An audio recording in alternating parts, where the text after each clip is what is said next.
Welcome to the Coachzing Show, offering you the latest creative content marketing tips to help you work less, earn more, and help more people. Are you a coach zinger yet? Join the community where the world's best coaches, therapists, authors, and speakers come to discover the latest industry trends and partner with other like-minded professionals. Go to coachzing.com/community to join. And now, here's your host, Doug Foresta. Hello and welcome back to the Coachzing Show. This is your host, Doug Foresta, and this is the show we help you, coaches, therapists, speakers, and authors to work less, earn more, and help more people through creative content marketing. With me today is Greg Smith, the founder and CEO of Thinkific. I know you'll get a lot out of this episode, so stay tuned. I'll say a little bit about Greg and bring him right on. Greg Smith is as I said, he's the founder and CEO of Thinkific, which is a software platform that makes it easy to create, market, and sell online courses. He was working as a corporate lawyer for one of the largest law firms in the country when he launched an online course as a side product, and revenues from his course then soon surpassed his salary as a lawyer, which is pretty impressive. And he jumped into the online education full time.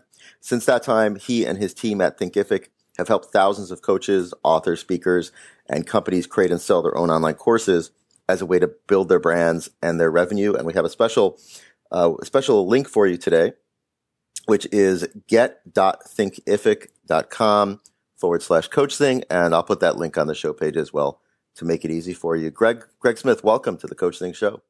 Thanks, Doug. It's a pleasure to be here. Thank you. So let's start with, I think it's really cool how you got started and kind of just took this leap from being an attorney into the online world. So I'm really curious for you, what are your favorite content marketing strategy or strategies to get the word out about Thinkific? Well, we do a lot of experimentation. So big thing I do here is kind of high tempo testing, where we're testing new areas to market all the time. And so when we find one that works, we'll double down on it. And lately, webinars have been really amazing for us. We actually run a lot of webinars in partnership with coaches, where we'll bring them on, introduce them to our audience. We get introduced to their audience. It's a great partnership. And I find just being able to kind of customize that content and do it live for that audience can deliver great results. Oh, that's great. So is that kind of like a joint venture model that you're using? Is that? Yeah, to some extent. Sometimes we'll do things like, affiliate type stuff with them.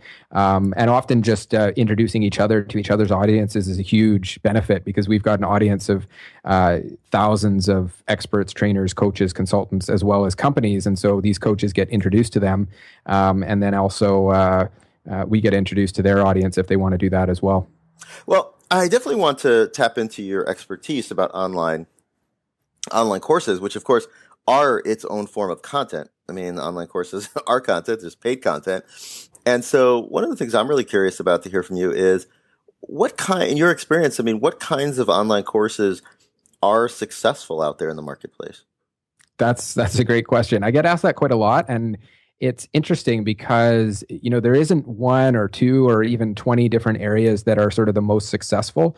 Definitely certain areas get hot at different times. But the reality is you can find, and I've seen courses in so many different areas that can be amazingly successful. We've got a woman who's living off the grid in Hawaii somewhere. Don't know exactly where, because she's totally off the grid. Yep. And she kind of chimes in once every month or two to check how her courses are doing and pick up her revenue. But she teaches courses just in kind of cool creative art projects. And then we see stuff from that all the way to, success coaching and change management, to things like Microsoft Excel, or even saw a really cool one the other day on drones and how to pilot drones in the film industry. So really there could be a very wide range of things. So it's not like I have to just do an online course about online marketing or something like that. Yeah, exactly. So very, very, very diverse range of subjects that can be successful. I think actually, if you're looking at what to teach, the first steps I usually look into is asking your audience and the people that you're already working with what they want to learn from you. And that's usually a really good starting point for it. Because it really comes down to the marketing and how are you going to get this out, as opposed to specifically what are you going to teach. And I do think it's important to look at what you're going to teach, but I would select that based on your areas of expertise, as opposed to what you think the market wants or what you think is sort of hot topic right now.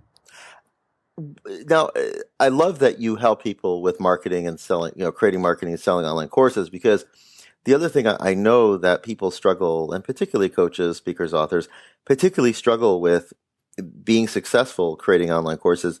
I'm curious from your experience, what do you see as some of the biggest mistakes that people make when they start trying to create their own online courses? Yeah, there's definitely a few of those. I mean, one of the first one is that is just taking too long in terms of obsessing over the details and not just getting going on it. And that's like so many other projects out there, right? Definitely. As soon as my website is ready, but I have 3 other things to do. Definitely by 2018, I'm going to be ready to launch this course. Right? Yeah. And I've definitely seen people, and we sort of try and give them a little nudge, and we've got a lot of ways that we can help people get started very, very quickly.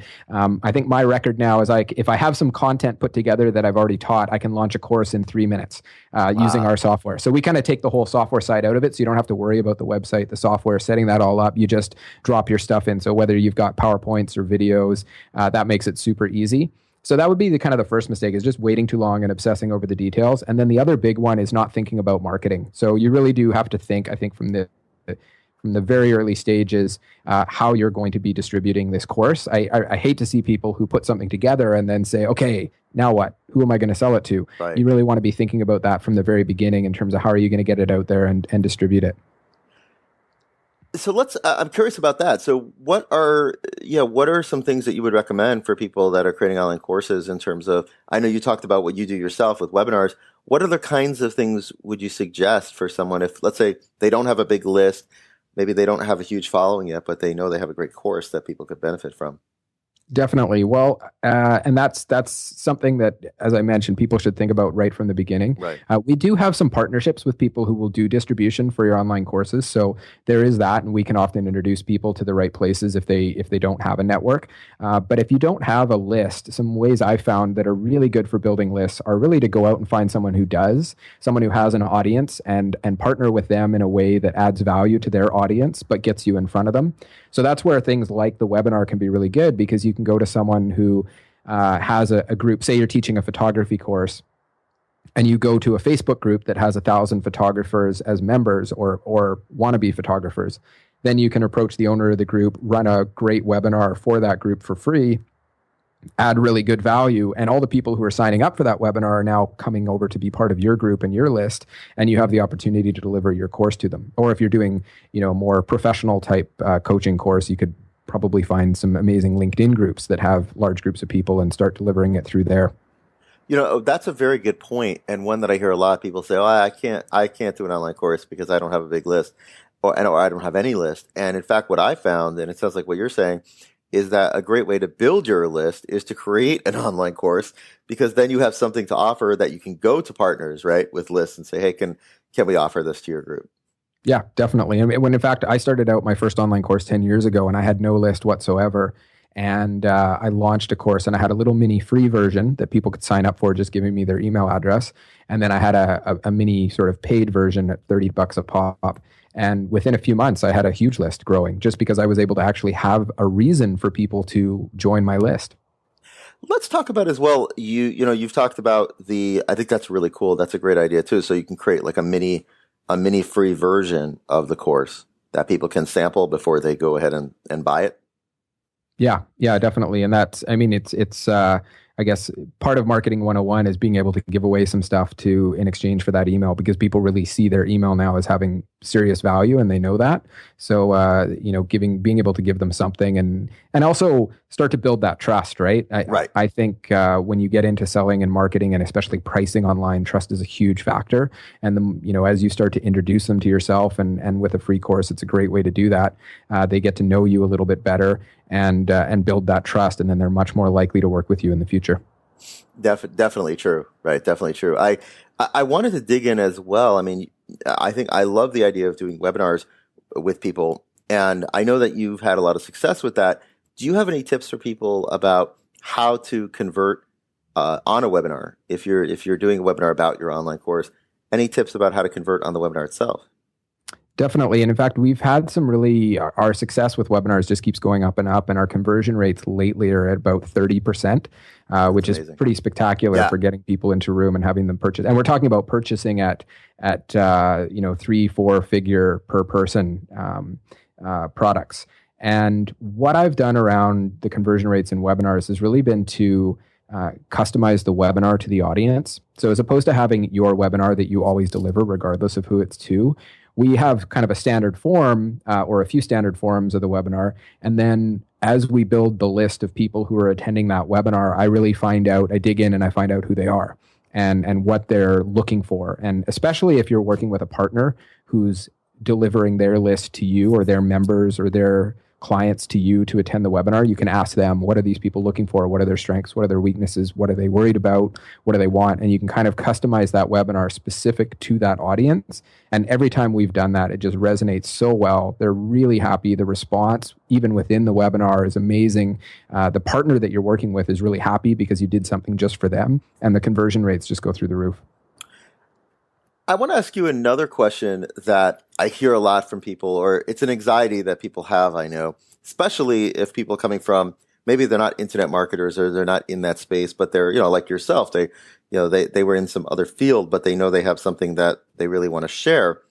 How much of a tech whiz, and you alluded a little bit to this before, but how much of a tech whiz do I have to be to set up a course? Do I have to go out and get a PhD in computer, in programming in order to do this?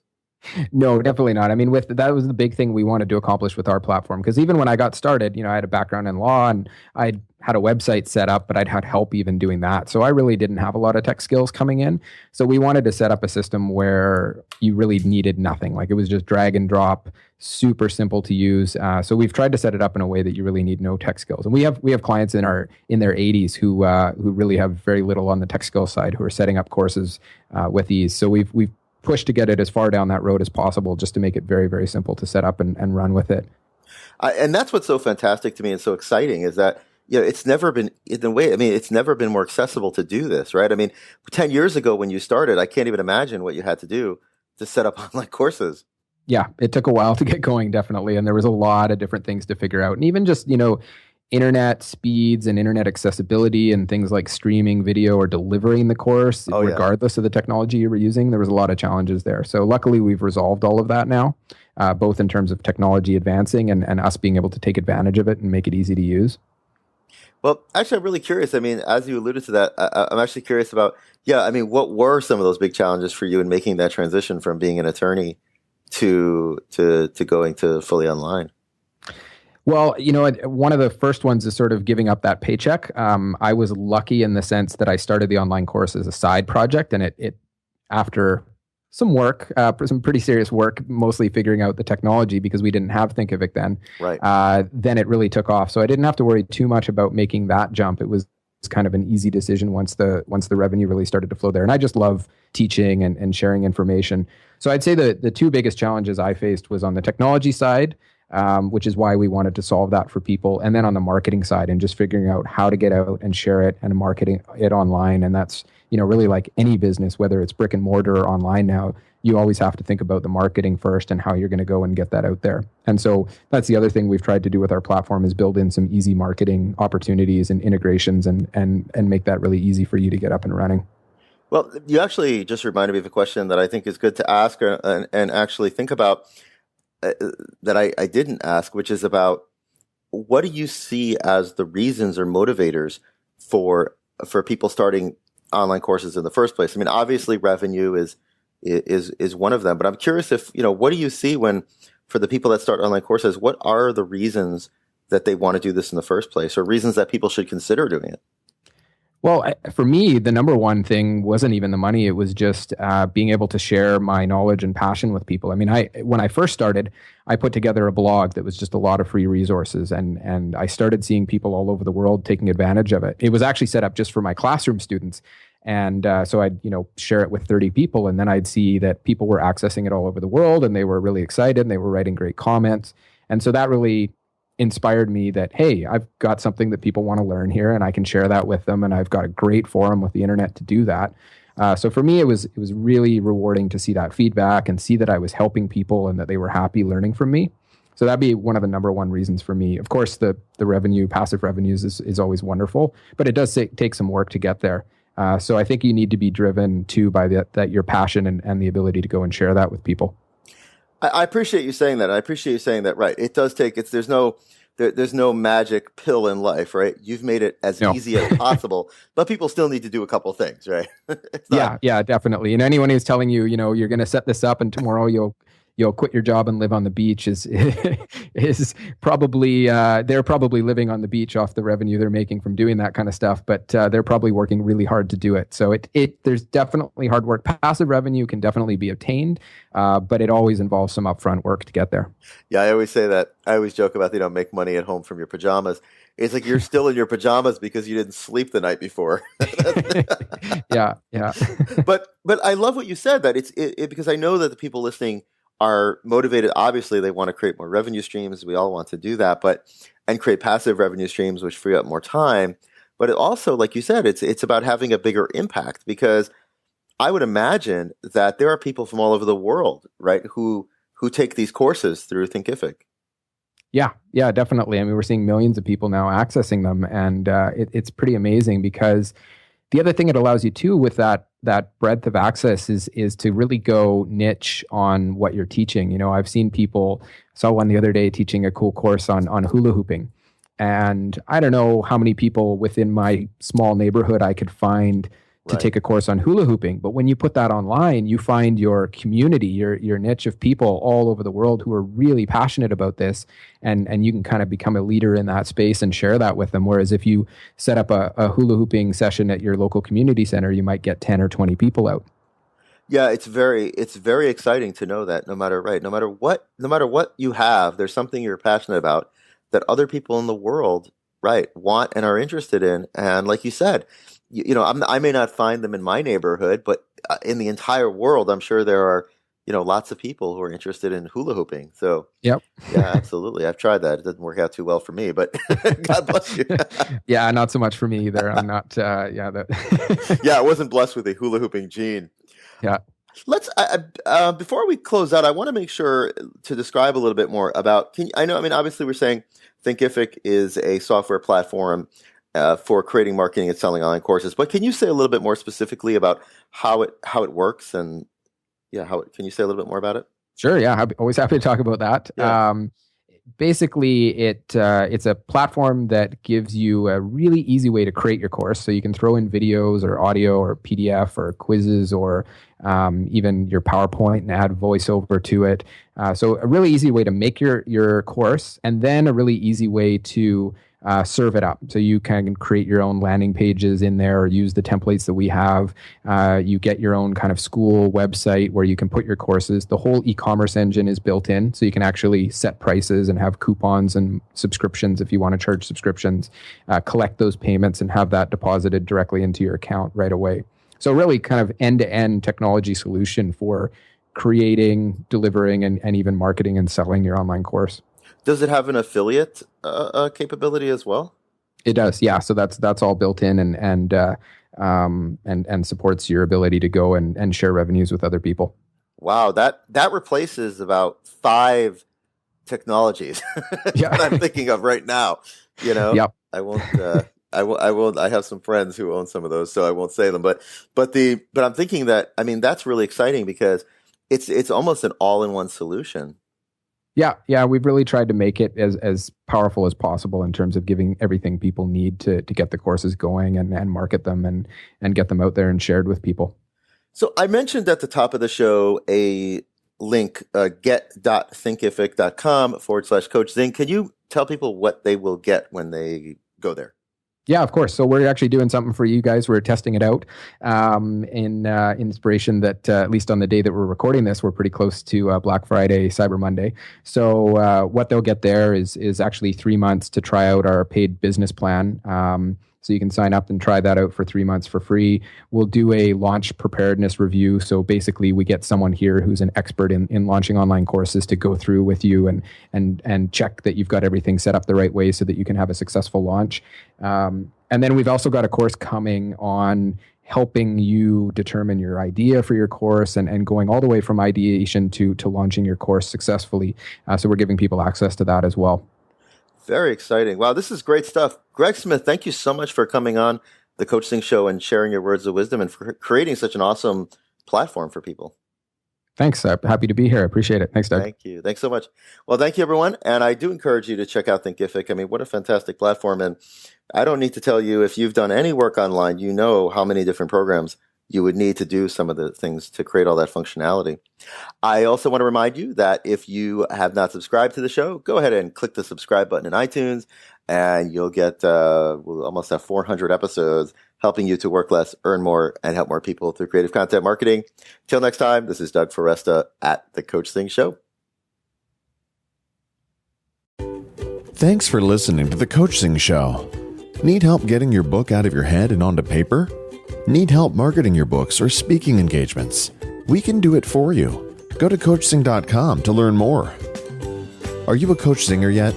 Join the Coach Zingers community where the world's best coaches, therapists, authors, and speakers meet. You'll get exclusive access to private mastermind calls where you can get instant marketing help from industry experts. Plus, we'll help you forge deals and partnerships with other like-minded professionals. Go to Coachzing.com/community to join now.